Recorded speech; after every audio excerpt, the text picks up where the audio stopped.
I think you all know him and love him, Mr. Jon Justice. Thank you, sir. How you guys doing? So, I'm here for a couple of different reasons. First off, though, and I've been waiting to make this announcement, but since there aren't enough candidates running in CD8, I've decided to announce to you today that I, in fact, am not running. There's no way. I like my job. No. I'll tell you this much, though. I'll take a bunch of fantastic candidates, any of whom I would be happy serving in that position over one anointed candidate any day of the week.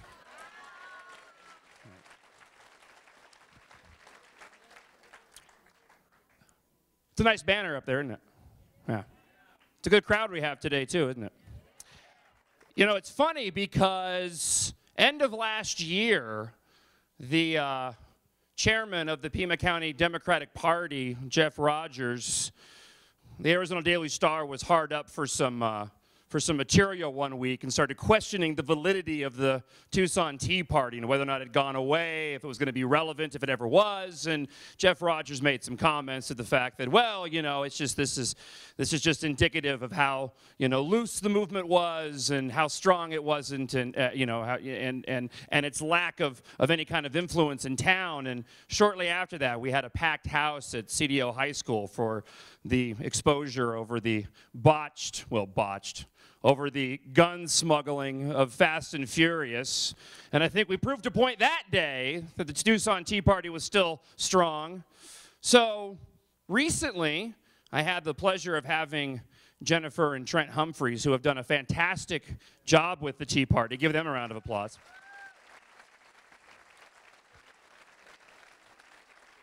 I had the pleasure of having them on my show when they announced that they were handing the reins of the Tucson Tea Party over to the very capable hands of Ralph Kaiser, who deserves a round of applause as well for the fantastic job he's already done.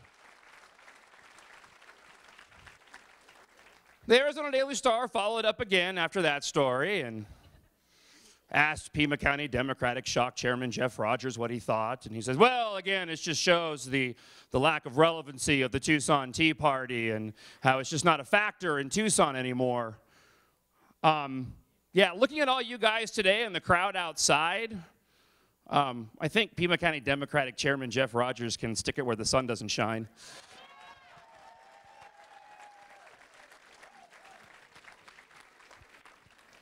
No, it's still relevant, it's still vibrant, and the fact that you guys are here today, that means something. These candidates that are running for these positions means something. All of this means something, and I'm confident, I'm incredibly confident with the way that not only these elections are already going, with the special election we have, with the elections coming up in November, with the presidential elections as well. I'm not getting down about this. The media is not going to be the ones to decide this election by any stretch of the imagination.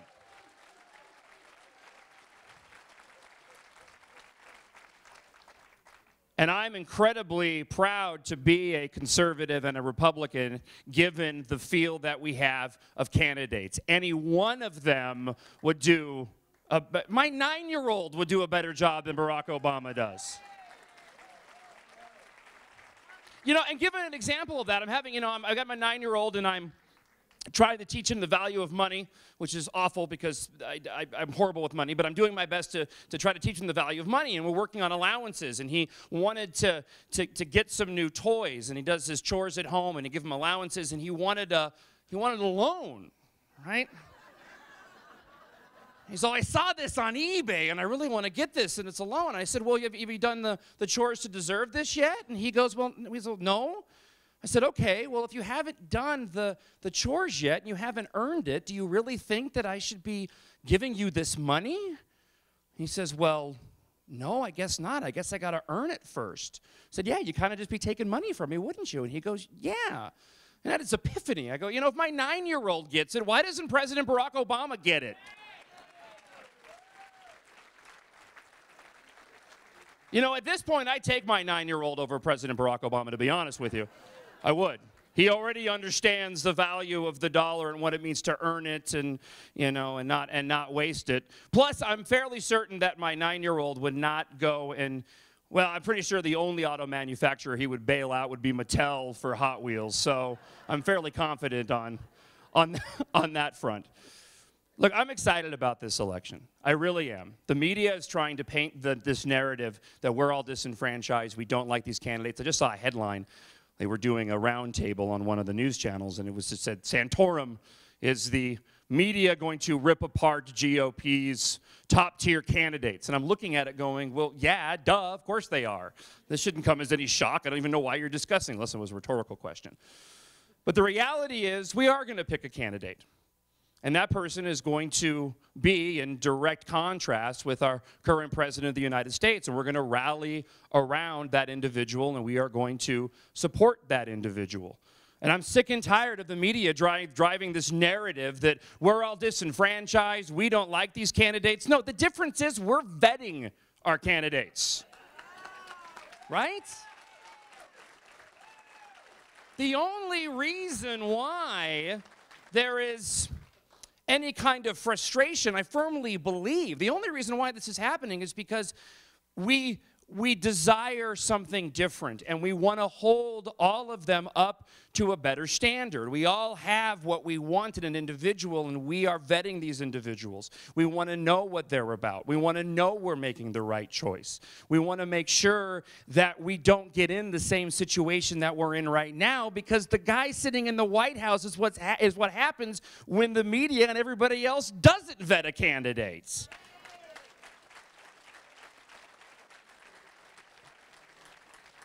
So as we move along in this process, as you watch this debate tonight, right, as we head into this primary coming up next week, and as we look forward to Super Tuesday, and as you argue back and forth with your friends and your family members over who's the best candidate and why don't you support this person or that person, remember, when you go into that booth, when you go in, you know, or you fill out the mail-in ballot or whatever, when you go and vote, it's just you and it's just your vote. And I know that you're going to walk in there just like I am, even though I still don't know. I'm going to be watching the debate tonight just like everybody else is. I'm going to be looking to see what the candidates have to say. We went from having a debate like, they were like happy hours. It was like the early debate and the evening debate. We were having so many, you know. Drink specials with the early debate if you come on out. And then suddenly we have this huge gap, and now tonight's the most important debate ever. It's amazing how that happens. But when you go into that polling booth, you know, all the arguments stop. Right? All the bickering stops. You're going to cast your vote. You're going to live with that vote. You're going to be confident with that vote. And then you're going to accept whatever that outcome is. It's what always happens. It's what we always do. I firmly believe that at the end of the day, once we have our candidate, you are going to see the Republican Party, conservatives, independents, and a lot of disenfranchised Democrats rally behind whoever that person is. See, right now we have options, and that's a good thing. It's just like CD8. We've got options. We can look at these guys. We can vet them, right? I mean, I wish that the media would hold everybody else to the same high standard. It's unbelievable, but that's okay. It's perfectly fine. I'm fine with it. It's the hand that we've been dealt, and ultimately it's not only going to make us stronger, more well-prepared as voters, it's going to make those candidates stronger as well, right? That's the one thing that I actually really, really like about all this. Because while it's ugly, and while some candidates fall by the wayside for reasons that we wish wasn't happening, right? Ultimately, all of these candidates are being put through the ringer, and they are ultimately going to come out as stronger individuals themselves. They're going to be more up to the task. They're going to be more and better prepared to take on the job at hand of getting this country pointed back in the right direction. See, Obama didn't have that. He didn't. He sailed right on in. And now we all know what the ramifications are of that. I mean, does he know what he's doing? Does he not know what he's doing? Is this all part of a master plan? I don't even think he knows. Heck, if I was Michelle Obama, I'd go on 16 vacations in 3 years as well. I mean, for crying out loud.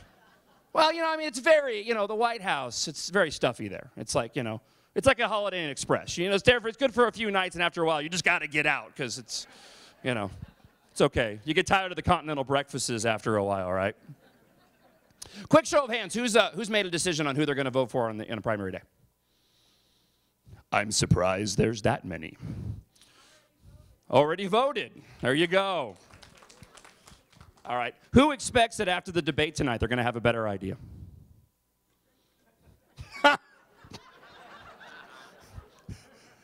I was expecting a slightly better show of hands than that. So, who expects to walk into the polling booth and close their eyes and do this? At least you're honest, ma'am. That's good. That's okay too, though. It absolutely is. You know, the one thing I think we all forget, and before we introduce, and this is a cool, by the way, personal note, this is so cool for me. I love what I do. I can't believe they pay me for what I do, to be honest with you, especially after shows like this morning. But, you know, I get to do a lot of really, you know, cool things. And what I get to do as soon as they give me a moment and I'm done vamping and wasting time is pretty cool as well. But the one thing that I'm constantly reminded of is the fact that these individuals that are running for office, they're just like you and me, okay? They are. They are no different. They may seem different because you see them on TV. They may seem different because they're up on a big stage. They may seem different because they're talking to all the media people and all that. But they are average human beings with the same dreams, with the same hopes, with the same fears as everybody else. You good? Okay.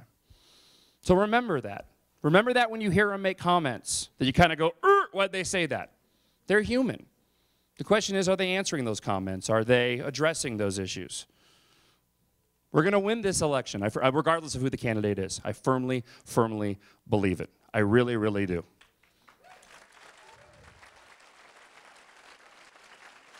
All right. Ralph, are we ready? All right. Now, here's the cool part for me, all right? This is the part for me where I go, wow, I'm never going to forget this moment. So, ladies and gentlemen, thanks for coming out today. You're all out here for a reason, to support the Tucson Tea Party. You're also out here to hear speak, and I'm very honored to welcome to the stage Senator Rick Santorum.